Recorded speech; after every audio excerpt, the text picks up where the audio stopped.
There are places in the ancient world that feel less like ruins and more like warnings. Corridors that swallow sound, symbols repeated with obsessive precision, structures built not to impress the eye but to conceal something deliberate. Archaeology can measure stone date charcoal map foundations, but it cannot fully explain intent. Why were certain chambers sealed as if meant to be forgotten? Why do distant civilizations share patterns they should never have known? The past does not simply fade away. It waits. And sometimes when we uncover it, the question is no longer how they built these things, but why they needed to. Hidden beneath the silent sands of Tanis, the tomb of the Silver Pharaoh remains one of the greatest yet least known archaeological marvels of ancient Egypt. Discovered in 1940 by the French Egyptologist Pierre Montet, this burial site belonged to Pharaoh Psusennes I, a powerful ruler of Egypt's 21st dynasty during a time of political fragmentation and uncertainty. Unlike the more famous golden treasures of Tutankhamun, the tomb of Psusennes I astonished the world with an unexpected radiance, silver, a metal rarer and more precious than gold in the Nile Valley. Yet the true wonder of this tomb lies not only in its shimmering artifacts, but in the level of artistry and technical mastery. They reveal craftsmanship so advanced and mysterious that it still challenges modern scholars. What do you think about the incredible artistry and mysterious techniques behind the Silver Pharaoh's tomb? Do you believe ancient craftsmen once possessed secrets that we have lost today? Share your thoughts in the comments below. While the tomb of Tutankhamun captivated the world's imagination, the Silver Pharaoh's burial site was in many ways an even more spectacular discovery. When Pierre Montet and his team excavated the tomb at Tanis, they were astonished to find it almost completely intact, a rarity in Egypt where most royal graves had been looted centuries earlier. This preservation was largely due to the city's location in the Nile Delta and the layers of mud and silt that had concealed its secrets for millennia. However, the timing of the discovery at the onset of World War II meant that news of this unprecedented find was quickly overshadowed by global events. As a result, the tomb of the Silver Pharaoh and its astonishing artifacts has remained in the shadows, appreciated mainly by experts rather than the wider public. Ironically, this only deepened the tomb's aura of mystery. The choice of silver for the pharaoh's coffin and funerary mask was more than a display of wealth. It was a deliberate symbolic statement. In ancient Egypt, silver was extremely rare. Unlike gold, which could be mined in Nubia, silver had to be imported, making it even more valuable. Its association with the moon, purity, and the afterlife added profound spiritual meaning. To encase a king's mummy in silver was to shroud him in the radiance of the gods, a privilege reserved for the most powerful and enigmatic rulers. Yet working silver on such a grand scale posed enormous technical challenges. Silver is more difficult to smelt and forge than gold. It oxidizes easily and is prone to impurities. And yet the artifacts of Psusennes I display an elegance and technical refinement far beyond expectations for their era. At the heart of the tomb stood the silver sarcophagus of Psusennes I, gleaming softly in the torchlight of its discoverers. This was no simple container. It was composed of massive sheets of nearly pure silver cast and hammered into perfect form, its surface adorned with intricate inscriptions and motifs, its facial features rendered with a lifelike delicacy rivaling the finest portraiture. Surrounding the body were hundreds of ritual objects, from ceremonial daggers and jewelry to scepters, amulets, and canopic jars, all bearing the marks of master craftsmen. Among the most astonishing artifacts was the funerary mask, a breathtaking work of art fashioned from solid silver, its eyes inlaid with obsidian and black glass, its eyebrows and cosmetic lines highlighted in lapis lazuli and gold, its surface polished so finely that it seems almost alive. Unlike the golden mask of Tutankhamun, this silver mask reflects a cool lunar light, a subtle reminder of the transformation the pharaoh hoped to achieve in the afterlife. Not only are the artifacts from the tomb of the Silver Pharaoh breathtaking for their precious materials, they also leave archaeologists and historians in awe of a level of metallurgy and craftsmanship far ahead of its time. First and foremost, refining and purifying silver on such a large scale was no simple task. Ancient Egyptian artisans had to obtain silver of extremely high purity, almost entirely free of impurities, then heat, roll, hammer, fold, and shape it into large sheets to create coffins and funerary masks. Every step required absolute precision, as even the slightest mistake could cause the silver to crack or deform, especially at the monumental scale of Psusennes's famous sarcophagus. Unlike gold, silver becomes brittle and difficult to control when too hot or too cold. This required craftsmen to finely regulate temperature, applied force, and pace of work, a truly remarkable level of control compared to the technology of the late Bronze Age. In addition, these artisans employed lost wax casting techniques, an advanced method that enabled them to produce ceremonial staffs and ritual objects with intricate three-dimensional details. Their artistry extended beyond metals. They skillfully inlaid precious stones, such as lapis lazuli, turquoise carnelian, and colored glass, into deep channels secured by tiny gold prongs. The precision of these details is so extraordinary that even today, removing them without causing damage is nearly impossible, highlighting the exceptional skill of these ancient craftsmen. It is also essential to mention their mastery in combining metals. Thin layers of gold applied over silver, or vice versa, created shimmering visual effects that evoke mystery, power, and timelessness. Surface decoration was achieved by blending techniques such as chasing from the front, repoussé from the back, and engraving extremely fine details. The hieroglyphs, motifs, and lines remain sharp after millennia, a testament to the patience and meticulous dedication of these ancient artisans. Finally, to achieve the mirror-like shine of these artifacts, especially the funerary mask, craftsmen spent countless hours, sometimes even weeks, carefully polishing and buffing with fine sand-powdered stone or special organic materials. Even with all the advances of modern technology, many of the methods used to create the treasures found in the tomb of the silver pharaoh remain a profound mystery. Reproducing a silver sarcophagus of the size and quality of Psusennes's today is still a challenge even for the world's top metalworking ateliers.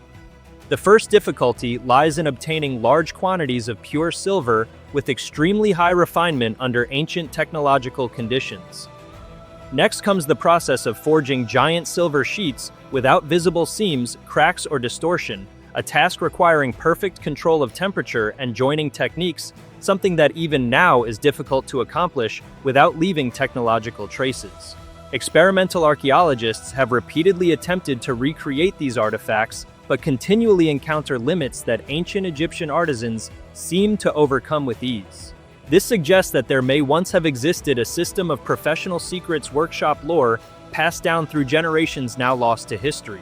Some scholars propose that foreign craftsmen may have been involved or that special techniques vanished with time. Others see in these artifacts the mark of unique creative innovation during an era of upheaval when Egypt's elite sought to assert their authority through extraordinary artistry. The tomb of the silver pharaoh stands as an enduring testament to the extraordinary talent and creativity of ancient Egyptian artisans.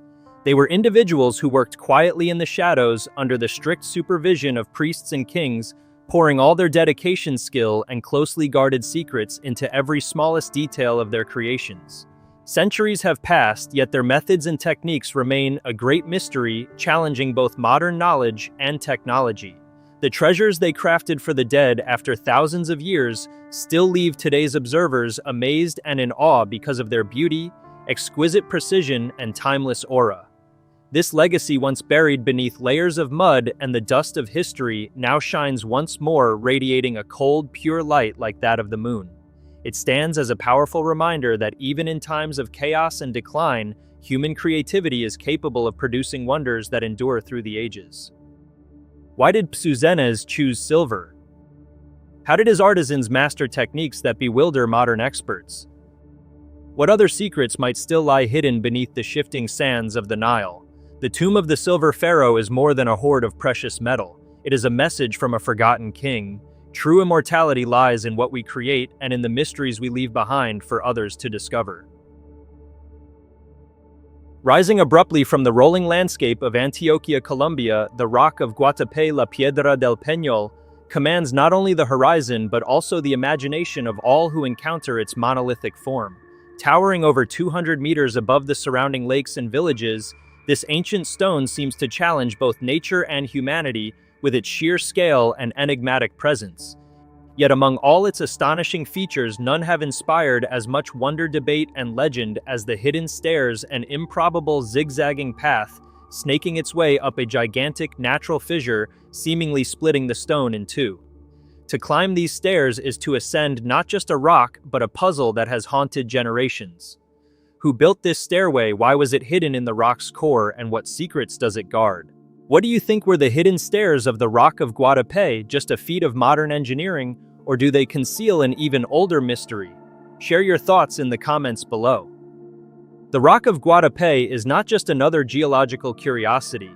Its origin lies in the heart of Earth's tumultuous past, a gigantic granite monolith thrust up by tectonic forces hundreds of millions of years ago. For centuries, the indigenous Tahami people regarded it with awe, naming it Mojarra and telling tales of powerful spirits residing within. Early Spanish explorers, too, found themselves unable to conquer its summit, stopped short by its smooth, nearly vertical walls and the dizzying height. The rock was considered unclimbable. Its top was a forbidden world hidden from all but the condors that soared above. But in the 20th century, human ingenuity and stubbornness converged to challenge this natural fortress. Yet the real story, the legend, the debate, and the controversy begins not with the conquest of the summit, but with the creation of the hidden stairs, a marvel of construction shrouded in secrets and unresolved questions. Unlike most mountain stairways, the ascent up the Rock of Guatapé is not boldly visible from afar. Instead, it is tucked within a massive natural crevice, one that slices the monolith almost perfectly in two from base to summit. This chasm, jagged and imposing, looks at first glance like a scar left by the Earth's own violence. But look closer and you will see a ribbon of steps, over 649 in total, zigzagging their way up, tightly hugging the walls within the rift. The design is ingenious. The stairs are protected from wind and rain, hidden from the eyes of the uninitiated, and seem almost to merge with the stone itself. But why was the staircase built inside the crevice rather than on the rock's exterior? Who conceived of this solution and when? These are the questions that continue to provoke debate and feed the myths surrounding La Piedra del Peñol. The official story promoted by local authorities is that the stairs were first built in the 1950s by a group of daring residents from the town of Guatapé led by Luis Eduardo Villegas Lopez. Using basic tools and sheer will, they are said to have climbed the rock via the fissure, carving out footholds and later cementing bricks and concrete to create a permanent path. For many, this account is a testament to local resourcefulness and pride. Yet, as with so many great works in stone, there are doubts and alternative theories, each raising the stakes of mystery. Some claim that the base of the staircase, especially the first few dozen steps, appears markedly older and weathered than the rest. Could it be that the indigenous Tahami or even older unknown peoples had started a rudimentary ascent centuries before the modern project? Explorers have noted strange marks, depressions, and stonework that do not match the style of the 1950s additions. There are tales of hidden rituals, secret societies, and even Spanish-era attempts to reach the summit for reasons now forgotten. Local legends tell of the crevice itself being a sacred cut made by the gods, a pathway reserved only for chosen shamans or priests who could commune with the spirits at the summit. In this reading, the staircase is not just a physical convenience, but a deliberate echo of ancient roots, paths of pilgrimage that must be hidden and protected from profane eyes. Even today, some elders refuse to climb the stairs, saying the rift is the abode of ancient guardians who will punish trespassers. Another school of thought holds that the orientation of the crevice, combined with the winding nature of the stairs, may have deeper symbolic or even astronomical significance. Could the stairway align with celestial events or serve as a physical metaphor for rebirth? Duality or ascension? The rock itself is visible from kilometers away, and its unique geometry may have marked it as a kind of prehistoric axis mundi, a link between earth and sky, with the stairs as the human attempt to bridge worlds. Unlike most great constructions of the modern era, there is surprisingly little documentary evidence detailing the initial building process. Few photographs exist from the 1950s. Records are fragmentary, and the memories of early builders are often contradictory or lost to time. This has only fueled speculation. Were they hiding something? Did the project reuse or reveal older stairways now cemented over? Was there opposition from those who wanted the rock to remain untouched? Each missing detail deepens the enigma. Climbing the hidden stairs of Guatapé is not just a test of physical strength, it's a journey into mystery. The first steps are shrouded in darkness. The air grows cooler, the rock walls press in tightly, and strange chisel marks occasionally appear. Many people describe a spine-chilling sensation as if passing through invisible doorways. The higher you go, the more outside sounds and scenery fade away, leaving only the rhythm of your steps and the dizzying height. At the summit, you're rewarded with a breathtaking maze of lakes, islands, and green hills below. Some see it as a triumph, while others feel as though they've just experienced an unforgettable spiritual rite. Despite its fame, the hidden staircase continues to provoke debate, investigation, and even conflict. Urban legends abound of hidden chambers or side tunnels branching off from the main stairway, sealed behind stone or concrete waiting to be rediscovered. Old maps, anecdotes from workers, and even odd echoes inside the rift have inspired treasure hunters and spiritual seekers alike. Could there be caches of ritual objects, offerings, or ancient bones hidden within the depths? So far, no such discoveries have been confirmed, but the very possibility ensures that the stairs remain an object of fascination. Ultimately, the greatest mystery may be the endurance of the questions themselves. In an age when technology seems able to explain almost everything, the Rock of Guatapé and its hidden stairs continue to resist easy answers. Each generation projects its own hopes, fears, and myths onto the stone, transforming it from a mere geological oddity into a living symbol of mystery. Perhaps the lasting allure of the hidden stairs lies not just in their physical challenge, but in what they represent: the human urge to ascend, to seek out the unknown, and to carve meaning from the very bones of the earth.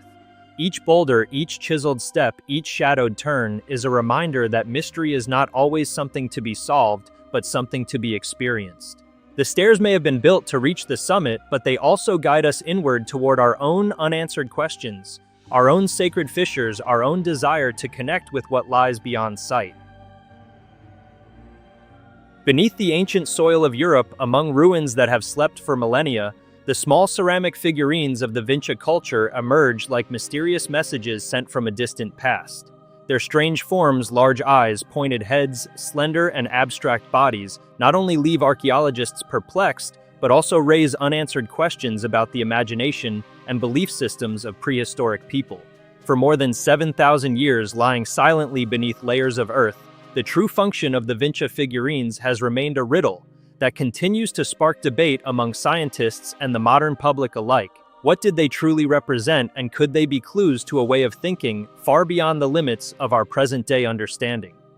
First excavated in the late 19th and early 20th centuries near the village of Vinca, close to Belgrade, Serbia, these statues are relics of the Vinca culture approximately 5700 to 4500 BCE, one of the most advanced Neolithic societies in Europe. The Vinca people left behind settlements with surprisingly sophisticated architecture, the oldest writing system in Europe, and countless exquisite ceramic works. However, none of their artifacts are as controversial or visually strange as these UFO figurines. What makes these statues stand out is their completely non-human appearance. Many have triangular or elongated heads, huge almond-shaped eyes, tiny or absent mouths, and slender bodies with unusual proportions. Some sit cross-legged while others stand rigidly with arms outstretched or folded.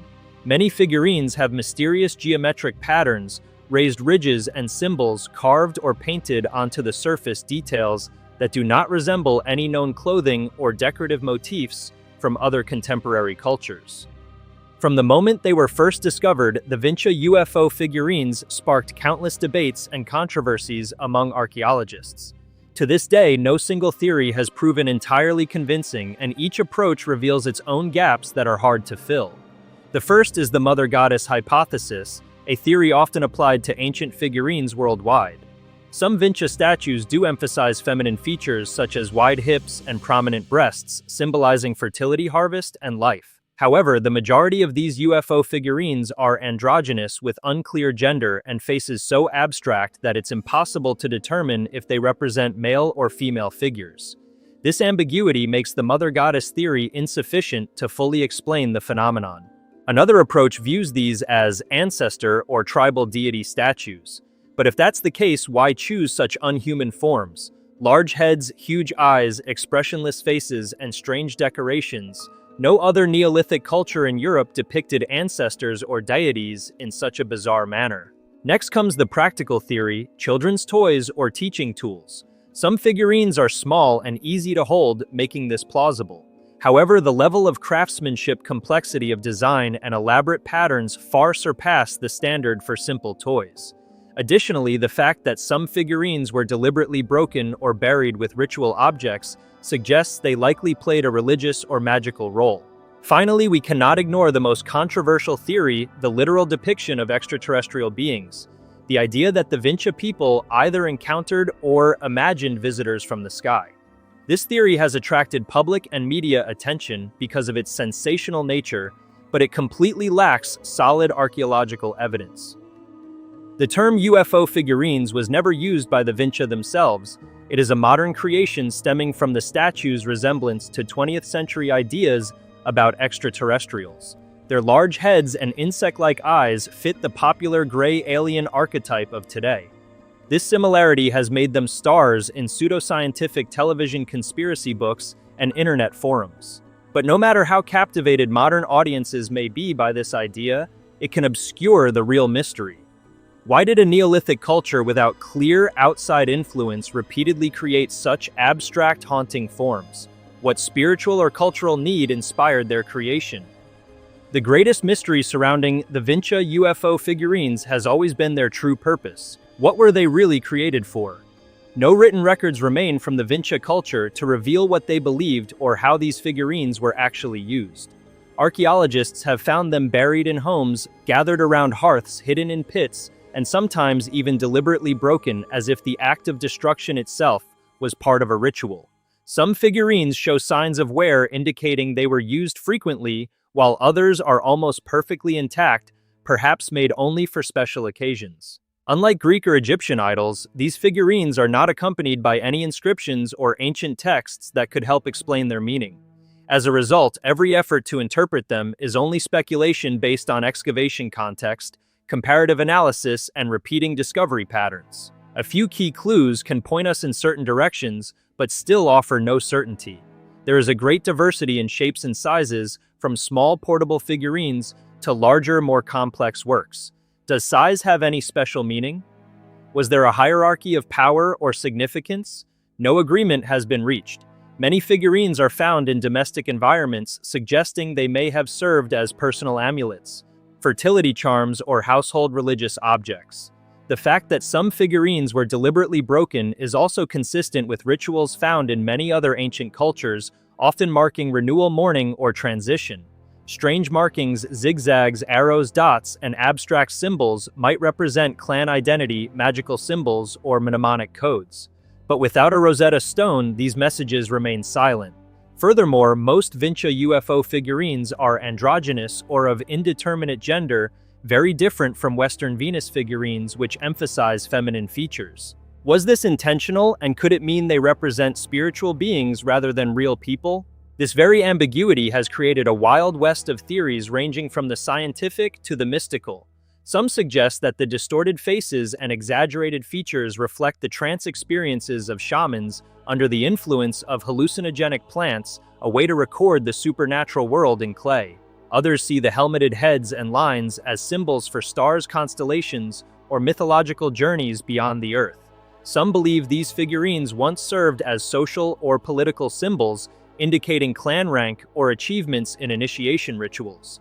Yet, in every case, the trail goes cold. Without decisive evidence, each theory says more about the interpreter than the artifact itself, leaving the central mystery of the Vinca figurines unsolved, forever captivating and intriguing. In the end, the function of the Vinca UFO figurines remains an unsolved mystery. Are they messages from the past, symbols of a lost religion, or simply the product of imagination set free in clay? Every answer opens up a new question, and perhaps, in a way, the greatest function they serve today is to spark curiosity, debate, and to remind us to be humble, knowing that we do not and may never fully understand our ancestors. The mysterious figurines of Vinca continue to watch us through their ancient eyes, not giving answers but inviting us to keep asking questions. Hidden in the remote and windswept expanses of the Helan Mountains bordering the arid edge of the Tengger Desert in Ningxia, China, lies one of humanity's oldest, most enigmatic, and least understood visual archives. The vast collection of prehistoric petroglyphs known as the rock art of Helan Mountains. While the site boasts tens of thousands of images etched, pecked, and carved into blackened rock faces, depicting animals, humans, geometric forms, shamanic rituals, and cosmological symbols. The greatest enigma is not merely the age or scale of the art, but the haunting absence of any definitive answer to the question, who created them and why? The first question any scholar asks when confronting ancient art is chronology. Dating the Helan petroglyphs, however, is a task fraught with difficulty. Radiocarbon dating is rarely applicable to stone carvings, leaving archaeologists to rely on indirect clues, overlapping styles, weathering patterns, and faint traces of organic pigment. Current estimates suggest the oldest engravings may date back over 10,000 years to the late Paleolithic and Neolithic eras, while new layers continue to appear throughout the Bronze Age and well into the historical dynastic periods. But this extraordinary time span only deepens the puzzle. Rather than the product of a single culture, the Helan Mountains seem to have attracted generations of artists from unknown Paleolithic hunter-gatherers to the Bronze Age herders and even later the semi-nomadic Xiongnu, or early ancestors of modern Mongolic and Turkic peoples. Yet the identities of these creators remain as shadowy as the desert silhouettes at dusk. Unlike the painted caves of Lascaux, where archaeologists can sometimes tie handprints or stylistic conventions to particular Upper Paleolithic cultures, the Helan petroglyphs present no written names, no mythic tales, no clan markings. There are no ancient texts, no oral traditions preserved by local peoples, no Rosetta Stone to help decode meaning or authorship. Who then held the tools that bit into the dark desert varnish? The region itself was for much of prehistory a meeting ground, a crossroad between the northern steppe cultures and the settled farming societies to the south. Did a lost people long vanished and forgotten leave their mark as a way of claiming territory? Or did the mountains function as a kind of ceremonial gallery where different groups returned across generations, each layering their own symbols atop the rocks, as if in conversation with the past? For decades, archaeologists have proposed many theories, but so far, every answer remains only speculative. Many researchers believe that the simplest animal carvings and primitive geometric lines may have belonged to prehistoric hunter-gatherers who lived in this region tens of thousands of years ago, back when the valleys were lush, filled with wildlife and fresh water. However, no other material traces of these people have been found, and their identities and cultures remain an enduring mystery. Moving into the Bronze Age, there are numerous carvings depicting domesticated horses, chariots, archers, and large hunting scenes, subjects associated with the rise of Eurasian steppe cultures such as the Xiongnu or Scythians.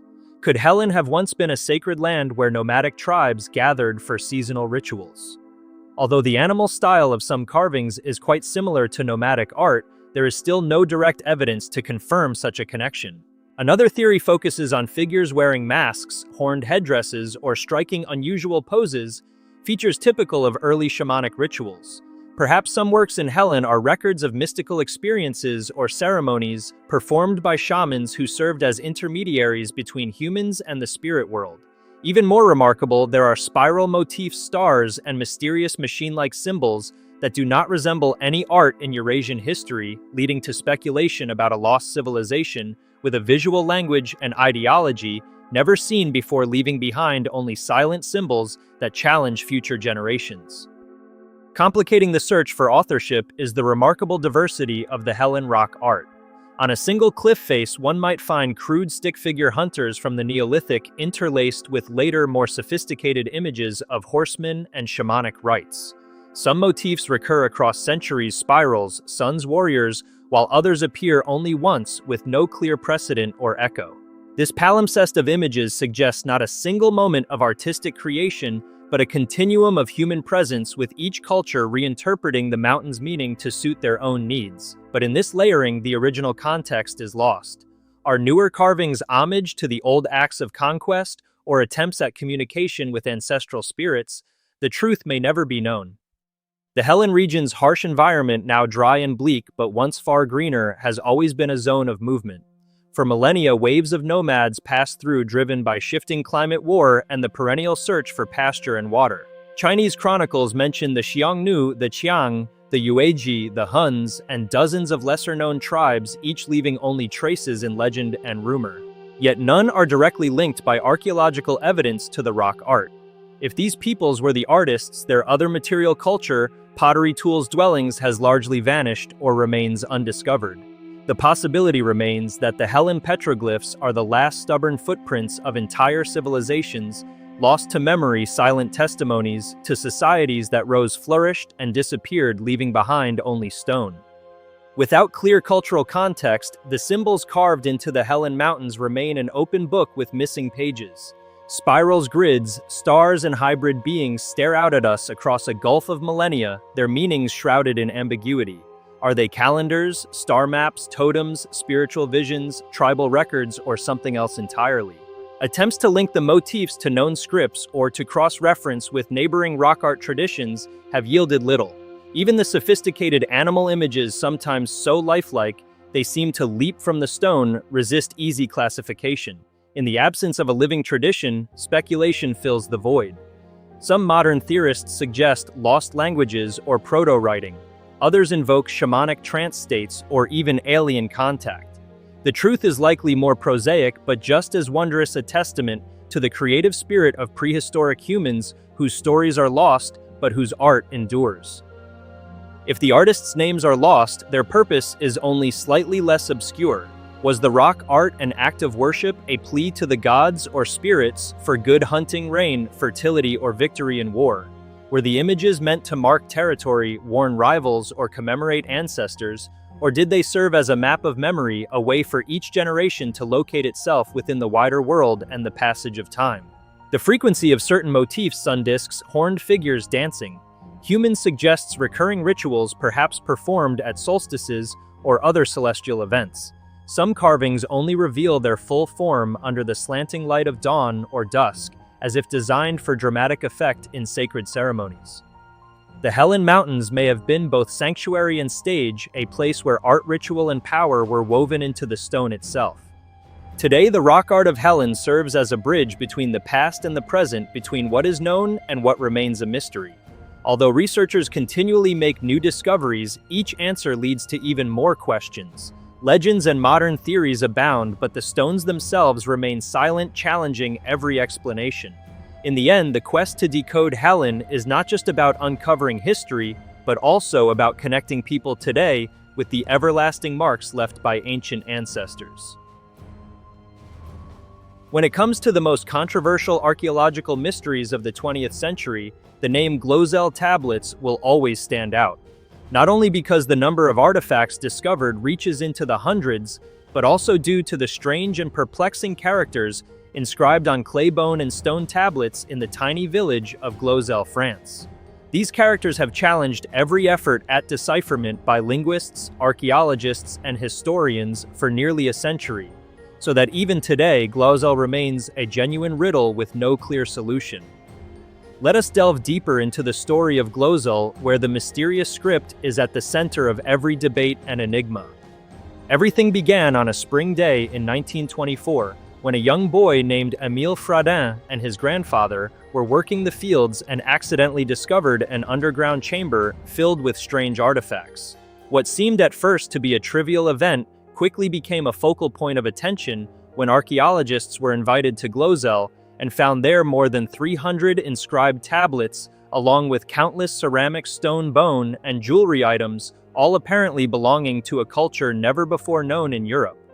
From the very beginning, the strange script carved into the tablets astonished researchers and also ignited debates that have lasted for decades. The heart of the Glozel mystery lies precisely in the script engraved on these tablets. They do not exactly resemble any known writing system, whether it be Egyptian hieroglyphs, Sumerian, Phoenician, ancient Celtic, or Nordic runes. On closer inspection, the Glozel signs display both curves and angles, circles and squares, totemic motifs, sun-like images, animals, and what looks like a complete script, yet entirely isolated from all previously known linguistic systems. Top linguists from France, England, Germany, and even the former Soviet Union have all tried to crack the code of these characters. They have applied every conceivable method from comparative linguistics and searching for connections to known ancient scripts to decryption algorithms based on character frequency. At certain times, the academic community even believed they were on the verge of a discovery that could change our understanding of European history. If Glozel possessed a complete writing system, it would mean that a prehistoric civilization once existed here with a script independent from the great cultural centers of the world. Yet all these efforts led to dead ends. The strangeness of the Glozel characters is not only in their shapes, but also in their distribution. They appear without clear order, mixing abstract symbols, geometric forms, and motifs, imitating animals and plants. Even lengthy inscribed tablets cannot be read according to any syllabic or grammatical rules akin to ancient Egyptian, Sumerian, Linear A, Linear B, or Phoenician scripts. Some linguists theorize that the Glozel signs might be a rudimentary phonetic or ideographic code, or perhaps a religious cipher used in secret rituals known only to a handful of individuals in the ancient community. Others suggest that these signs are the legacy of proto-writing, a pre-writing phase, where symbols were mainly used to note events, mark ownership, or convey spiritual ideas. However, no phonetic, grammatical, or internal logical evidence has been strong enough to validate these theories. This very unsolvable mystery has made Glozel an obsession for linguists. Hundreds of scientific articles, international conferences, and even specialized books have been dedicated solely to the study of this script, yet the final result is still zero. Faced with the unsolved mystery of the Glozel script, countless theories have been proposed, each offering a different perspective on the past. Many researchers believe these tablets may be the legacy of a prehistoric civilization entirely unknown until now. If true, Glozel could hold the key to decoding a hidden history of Europe, where writing once existed in parallel with such brilliant civilizations as Mesopotamia, Egypt, or ancient India. Other scholars notice recurring symbols of the sun, moon, and sacred animals within the script repeated like incantations, suggesting a coded religious or magical system reserved only for ancient priests or shamans. In contrast, there are also opinions that this is merely an artificial script fabricated in modern times with the aim of deceiving archaeologists or serving some private agenda. Yet all of these theories remain speculative, as no one has been able to demonstrate a clear enough connection between the Glozel characters and any known writing system in the world. The inability to read the script has increased the aura of mystery surrounding the Glozel archaeological site. Should these signs ever be decoded, they could revolutionize our understanding of prehistoric European history and the global distribution of ancient writing centers. However, as long as the key remains unknown, everything about Glozel is enveloped in scholarly fog. No one dares to claim anything for certain. This mystery is also the reason Glozel has become an international battleground for nearly a century. Some scholars have dubbed Glozel the Trojan horse of archaeology, for it carries within it the potential to overturn entrenched academic paradigms, or perhaps it is just an exceptionally clever hoax of the era. Since the 1930s, generations of scholars have tirelessly tried to decipher the Glozel script using a wide range of modern interdisciplinary methods. They have analyzed the frequency of each symbol in hopes of uncovering hidden phonetic or syntactic rules and compared Glozel characters to dozens of ancient scripts from Asia, the Middle East, the Mediterranean, and the Americas, yet found no convincing similarities. Advanced technologies such as spectroscopy and chemical analysis of soil and artifact materials have also been employed to determine origins and rule out forgery. However, every result has met with skepticism or has been rejected due to lack of definitive evidence and the inability to independently verify findings. Thus, Glozel remains an unconquered challenge in the archaeological world. From the perspective of symbolism and art, many experts observe that the characters on the Glozel tablets are rich in geometric forms, such as circles, spirals, and slashes, sometimes combined with animal figures like cattle, horses, and fish, along with distinctive astronomical symbols. The repetition of these motifs strongly evokes the art of pre-Celtic cultures, or even earlier, such as Neolithic sites in Europe. Some theories suggest that these are not simply part of a complete writing system, but could represent a code meant to express a worldview or convey profound religious and philosophical concepts of an ancient community. As a result, many modern archaeologists believe that the study of Glozel should be approached interdisciplinarily, combining archaeology, linguistics, religious studies, and art history in order to fully unlock the true value of these enigmatic characters. With the development of artificial intelligence, big data analysis, and modern imaging technology, there is hope that one day the Glozel script will be read. If that happens, the history of European civilization may be rewritten from the beginning as a culture existed here, parallel to or even before Egypt and Mesopotamia, something no one ever expected. Until that day comes, the clay tablets of Glozel will continue to rest, quietly challenging all decipherment efforts as a haunting reminder of the dark corners of human history yet to be fully understood. The Glozel tablets are not just ordinary archaeological finds, they are also a symbol of the limits of modern knowledge when confronting the past. It is the strange, undeciphered script that has turned Glozel into one of humanity's greatest enigmas, a challenge for every generation of scholars and living proof that history always conceals stories that no one can read in their entirety. Across the parched fields of Gujarat, India, lies a quiet ruin that continues to puzzle even the most seasoned archaeologists, the dockyard of the ancient city of Lothal.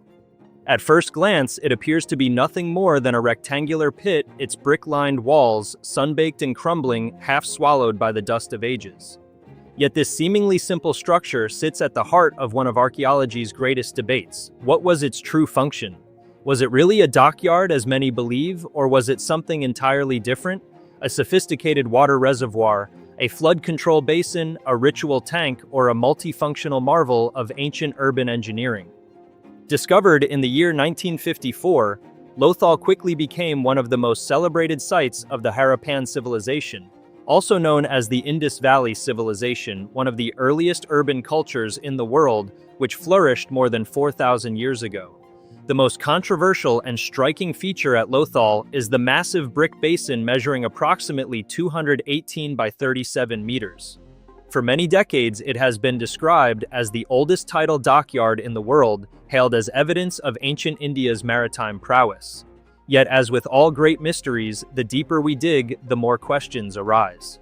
One of the most prominent and widely accepted theories about the port of Lothal is that it was indeed a true maritime dock, serving as a central hub for trade in the Harappan civilization.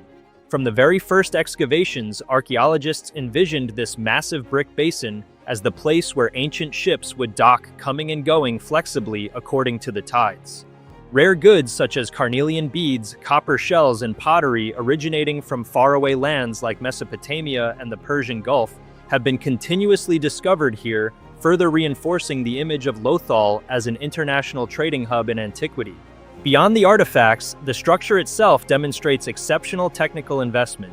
The sluice gate systems and sturdy brick walls were specially designed to withstand the forces of the tides, along with an ancient canal that once connected the dock to the Sabarmati River. These factors have led many to believe that Lothal was in fact the world's first truly modern artificial seaport, a testament to the organizational and engineering sophistication of the Harappan people. However, doubt quickly arose when crucial traces of maritime activity could not be found. No ship anchors or ancient hulls have ever been discovered. The shape and depth of the basin when reconstructed seem unsuitable for large ships. The connecting canal appears shallow and the dockyard often separated from water for most of the year due to silting or seasonal changes. Some geologists even argue that even at its height, the river's water level would only have allowed the smallest of boats to reach the basin. Furthermore, the layers of mud and clay at the bottom reveal signs of frequent flooding and stagnant water conditions, far from ideal for mooring vessels. This evidence opened the way for new debates and alternative hypotheses. If the Lothal dockyard was not actually built for ships, then what purpose did it serve?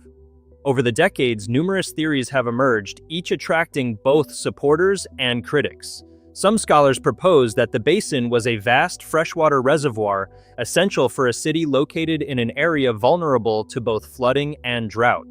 Its brick-lining drainage systems and river connection might have been intended to collect and store monsoon rainwater for use throughout the year.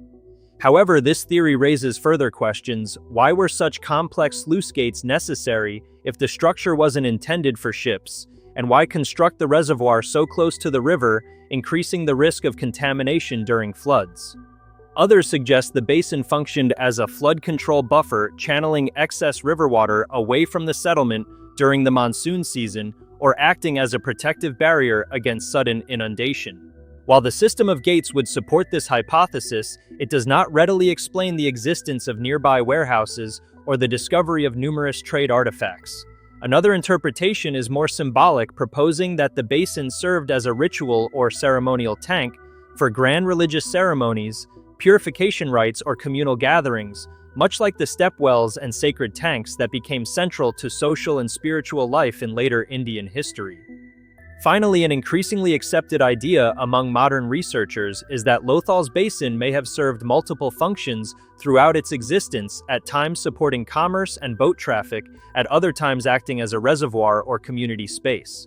This adaptability would be in keeping with the pragmatic and resourceful approach to urban planning seen throughout the Harappan civilization, whose people lived in a land shaped by unpredictable monsoons and shifting rivers.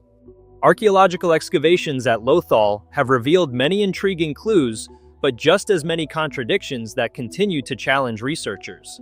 The site's proximity to the Gulf of Khambat and the abundance of non-local materials strongly suggest bustling trade activity, yet there are no remains of docks, stone anchors, or ancient boats, only indirect hints such as warehouses, bead workshops, and imported goods. The sophisticated network of channels, sluice gates, and expertly crafted brickwork demonstrates advanced hydraulic knowledge, but similar systems have been found in other Harappan reservoirs, not just at ports. Analysis of sediment layers reveals that the basin experienced numerous periods of heavy flooding and frequent siltation, making continuous use as a functional seaport virtually impossible. This raises further questions. Was the dockyard built only for specific seasons or occasional ship traffic, or did its purpose shift as the river itself changed course? While the basin is well integrated with streets, drains, and nearby warehouses, evidence of careful urban planning, none of this definitively confirms its original intended function, leaving the true purpose of Lothal's dockyard an enduring puzzle. The debate over Lothal's dockyard embodies both the thrill of discovery and the agony of uncertainty in archaeology. Scientific advances, sediment coring, remote sensing, hydrological modeling, bring new insights but also highlight ambiguity. Every few years, new research rekindles the controversy, using novel methods to support or refute the dockyard theory. Was Lothal truly an international gateway where ships from afar docked? Or have we misunderstood the stones, and the truth is that this city endlessly wrestled with unruly waters? Part of Lothal's allure lies in the very absence of a definite answer. The Harappan civilization left no readable texts, no journals, no technical instructions. All that remains is the silent testimony of bricks and earth left for posterity to interpret. In this silence, human imagination soars. For India, Lothal is not just an academic topic, it is a symbol of ancient wisdom, a potential link to a golden age of global commerce now lost. For scholars, it is a lesson in humility. Sometimes even the greatest achievements may forever lack a simple explanation. Recent studies using satellite imagery and digital terrain modeling have only deepened the complexity. Shifting river courses, earthquakes, and changing sea levels may have radically altered the landscape around Lothal compared to its heyday. The dockyard might have functioned very differently at different times, adapting to a changing environment. In the future, underwater or microarchaeological discoveries may yield material evidence, a boat fragment, an anchor, a fossilized rope that tips the scales in favor of one hypothesis. Until then, the true function of Lothal's dockyard remains one of history's greatest mysteries. Much more than an ancient pile of bricks, Lothal's dockyard is a mirror reflecting human curiosity itself. Was it a port, a reservoir, a flood control basin, or all of these at once? Did it launch ships to the open sea or simply shield the city from the fury of the waters? Perhaps the answer will never be truly clear. But in this quiet ambiguity, the dockyard continues to spark debate, curiosity, and awe, a testament to the enduring mysteries at the heart of the world's ancient civilizations. Hidden deep within the central highlands of the Andes, Chavin de Huantar is one of the most legendary and enigmatic sites of ancient South America. Recognized by UNESCO as a World Heritage Site in 1985, This place is not only an ancient temple complex, but also a symbol of intellect, religion, power, and unsolved mysteries. For more than 3,200 years, Chavin de Huantar served as the greatest religious and cultural center of the pre-Inca era, often referred to as the Rome of the ancient Andes. The most outstanding feature of this site lies not only in its scale, but in its timeless construction techniques, especially its incredibly sophisticated earthquake resistance and acoustic control, which continue to astonish the modern world. First, imagine the historical setting, around the years 1200 to 400 BCE. When most other civilizations were still living in loosely organized tribes, the Chavin people built a complex consisting of temples, underground labyrinths, ceremonial chambers, plazas, and countless auxiliary structures. Chavin de Huantar became a meeting and merging point for the scattered tribes of northern Peru, serving as the axis of religious, political, and social life. The Chavin legacy is not confined to architecture. It also spread across the Andes through artifacts, artistic styles, beliefs, and even trade networks. For centuries, this was where spiritual values and religious authority were strengthened and propagated, laying the groundwork for later cultures such as Mochica, Nazca Wari, and ultimately the Inca. One of the most astonishing features of Chavin de Huantar is its complex underground labyrinth designed with near supernatural refinement. Beneath the earth lies a network of corridors, ceremonial chambers, stairways, light wells, hidden paths, and sacred rooms reserved for priests or chosen individuals. Here, natural light barely penetrates. Only echoes and shifting shadows remain, creating a sacred, haunting atmosphere for any who descend. Notably, secret stairways are cleverly concealed, connecting different levels of the temple and underground chambers, adding further complexity to the structure. Many archaeologists believe that the journey through this maze was a test of spirit, faith, and endurance, helping devotees experience a supernatural state that brought them closer to the world of the gods. At the heart of Chavin stands the Lanzon monolith, a dagger-shaped stone over 4.5 meters tall, buried deep in the dark, carved with the image of a fearsome hybrid deity with bulging eyes, fangs, and a serpent's tongue. The Lanzon served not only as a ritual object, but as a symbol of power kept strictly hidden.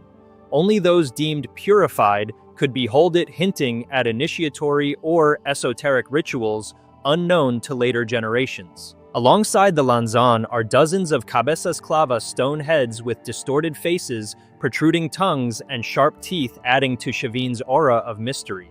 Some theories suggest these symbolize ancestral spirits or serve as warnings of supernatural powers dwelling within the temple complex. Archaeological evidence shows that Chavin de Huantar was a crossroads for many Andean cultures.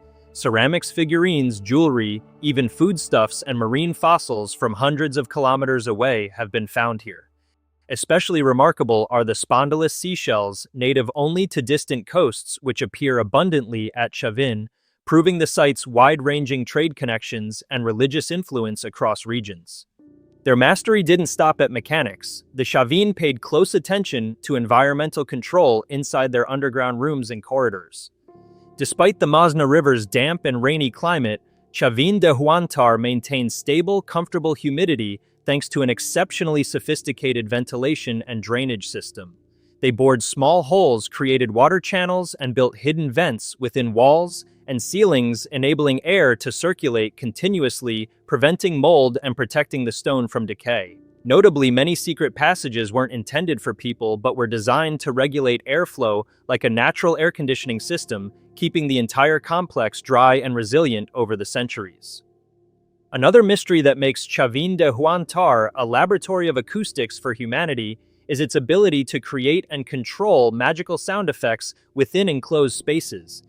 The underground chambers, corridors, and stone niches are all arranged at special distances and ratios so that when a spondylus shell, an ancient trumpet, is blown, the sound reverberates, echoes in layers, and spreads throughout the labyrinth. Modern researchers have experimented and found that sound made in one corner can be heard clearly tens of meters away, sometimes even transformed into deep booming noises reminiscent of divine voices from the underworld. This acoustic effect not only heightened the spiritual atmosphere, but also helped isolate sacred rituals from the outside world, reinforcing the mysterious aura and power of the Chavin priesthood. In addition, the combination of dim lighting, echoing sounds within closed spaces, incense smoke, and trance-like rituals created a unique state of consciousness for participants. Many believe that thanks to these special physical and acoustic environments, Chavin's mystical ceremonies truly gave devotees the sense of communicating with the gods, cementing absolute faith in the temple's supernatural power. Perhaps most remarkable of all is that these elements, earthquake resistance, climate control, and sound management, were not accidental, but were intentionally planned, combined, and integrated into a complete system.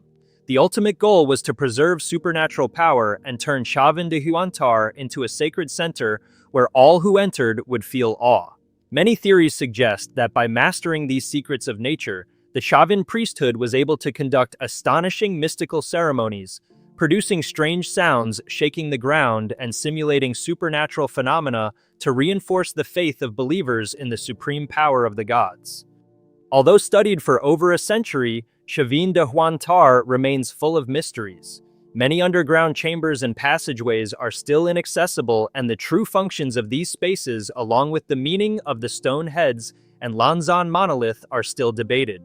How the Chavin people moved and assembled massive stones without modern technology also remains unanswered, leaving open the question of whether they possessed advanced knowledge beyond their time. Today, Chavin de Huantar is an endless source of inspiration for architects, archaeologists, seismic engineers, and all who love exploring ancient mysteries. Many modern studies on earthquake-resistant architecture in Peru, Japan, and even Europe have drawn inspiration from Chavin's secrets of stone joining climate control and acoustics. Chavin de Huantar is living proof of the intelligence and timeless engineering of ancient people. Its earthquake resistance, acoustic, and climate control abilities show that they not only built temples but also programmed emotions and beliefs for future generations. Though time passes, Chavin still reminds us that many great mysteries lie hidden underground, waiting to be discovered and to inspire generations to come.